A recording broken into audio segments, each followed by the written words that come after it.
ಚುನಾವಣೆ ಫಲಿತಾಂಶ ಘೋಷಣೆ ಆಗಿದೆ. 2/3 ಮೆಜಾರಿಟಿಯಷ್ಟು ಬಹುಮತವನ್ನು ಸಾಧಿಸ್ತಕ್ಕಂಥ ದಾಪುಗಾಲನ್ನು ಭಾರತೀಯ ಜನತಾ ಪಕ್ಷದ ಅಭ್ಯರ್ಥಿಗಳು ಆಯ್ಕೆ ಆಗಿದ್ದಾರೆ. ನಾವು ಮೊಟ್ಟ ಮೊದಲಿಗೆ ಈ ದೇಶದ ಪ್ರಧಾನಮಂತ್ರಿಗಳಾಗಿರ್ತಕ್ಕಂಥ ನರೇಂದ್ರ ಮೋದಿಜಿಯವರಿಗೆ ಅಭಿನಂದನೆಗಳನ್ನು ಸಲ್ಲಿಸ್ತೇನೆ. ಅವರ ನಾಯಕತ್ವದಲ್ಲಿ ಸುಮಾರು 11 ವರ್ಷಗಳ ಕಾಲ ಈ ದೇಶದ ಪ್ರಧಾನಮಂತ್ರಿಯಾಗಿ ಅತ್ಯುತ್ತಮ ಆಡಳಿತವನ್ನು ಮಾಡಿದ್ದರ ಪರಿಣಾಮ ಇವತ್ತು ದೆಹಲಿಯಲ್ಲಿ ಭಾರತೀಯ ಜನತಾ ಪಕ್ಷ ಅಧಿಕಾರಕ್ಕೆ ಬರ್ತಾ ಇದೆ. ಸ್ವಾತಂತ್ರ್ಯ ಬಂದು 75 ವರ್ಷದ ಇತಿಹಾಸದಲ್ಲಿ ಕೇಜ್ರಿವಾಲ ಅಂತಕ್ಕಂಥ ಒಬ್ಬ ವ್ಯಕ್ತಿ ಆಮ್ ಆದ್ಮಿ ಪಕ್ಷ ಅಂತೇಳಿ ಹುಟ್ಟು ಹಾಕಿ ದೇಶದ ಚುನಾವಣೆ ವ್ಯವಸ್ಥೆಯನ್ನೇ ಬುಡ್ಮೋಲ್ ಮಾಡಿರ್ತಕ್ಕಂಥವ್ರು, ಸುಳ್ಳು ಆಶ್ವಾಸನೆಗಳನ್ನು ನೀಡಿ ಪುಕ್ಕಟೆ ಯೋಜನೆಗಳನ್ನು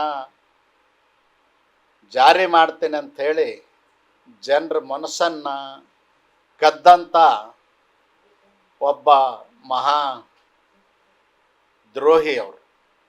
ನಾನು ಯಾಕೆ ಆ ಶಬ್ದ ಬಳಸ್ತೀನಿ ಅಂದ್ರೆ, ದೇಶದ ಚುನಾವಣೆ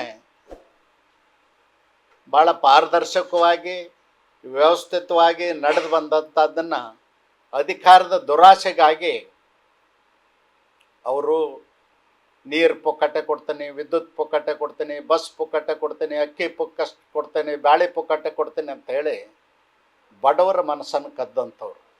ಬಡವರಿಗೆ ಆಸೆ ಹಚ್ಚಿ ಓಟ್ ಪಡೆದು ದುರಾಡಳಿತವನ್ನು ಮಾಡಿ 10 ವರ್ಷದಲ್ಲಿ ಇಡೀ ಪ್ರಪಂಚದಲ್ಲಿ ಯಾವುದೇ ಸರ್ಕಾರ ಮಾಡದೇ ಇರುವಷ್ಟು ಭ್ರಷ್ಟಾಚಾರ ಮಾಡಿ ಜೈಲಿಗೆ ಹೋಗಿ ಜೈಲಲ್ಲಿದ್ದರೂ ಕೂಡ ಅವರು ರಾಜೀನಾಮೆ ಕೊಡಲಿಲ್ಲ.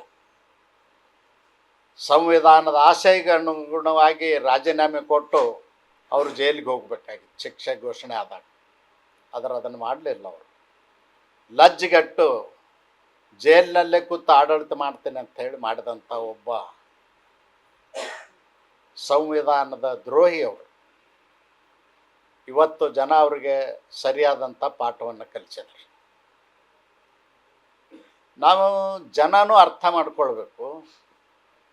ದೆಹಲಿ ಸರ್ಕಾರ ಅಂದರೆ, ಕೇಂದ್ರಾಡಳಿತ ಪ್ರದೇಶ ಅಂದರೆ ಒಂದು ಮಹಾನಗರ ಪಾಲಿಕೆ.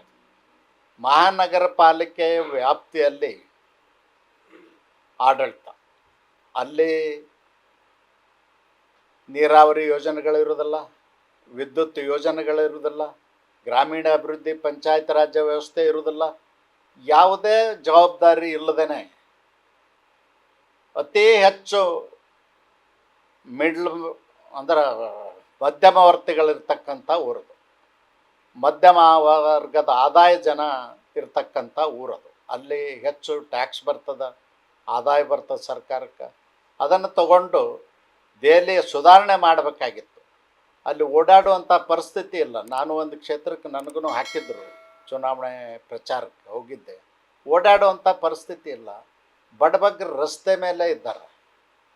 ಎಂಥ ಕೆಟ್ಟ ಪರಿಸ್ಥಿತಿ ಅಂದ್ರೆ, ಅವ್ರಿಗೆ ಮನೆ ಮಠಗಳನ್ನ ನಿರ್ಮಾಣ ಮಾಡಿಕೊಡ್ಬೇಕಾಗಿತ್ತು, ಶಾಲೆ ಕಾಲೇಜುಗಳನ್ನ ಮಾಡಬೇಕಾಗಿತ್ತು. ಯಾವುದನ್ನೂ ಮಾಡದೇ ಸರ್ಕಾರದ ಖಜಾನೆ ಒಳಗಿನ ಹಣವನ್ನು ಹಗಲ ದರೋಡೆ ಮಾಡ್ದಂಗೆ ಮಾಡಿ ಜನರಿಗೆ ಹಂಚಿ ಓಟ್ ಹಾಕ್ಸ್ಕೊಂಡಂಥ ಒಬ್ಬ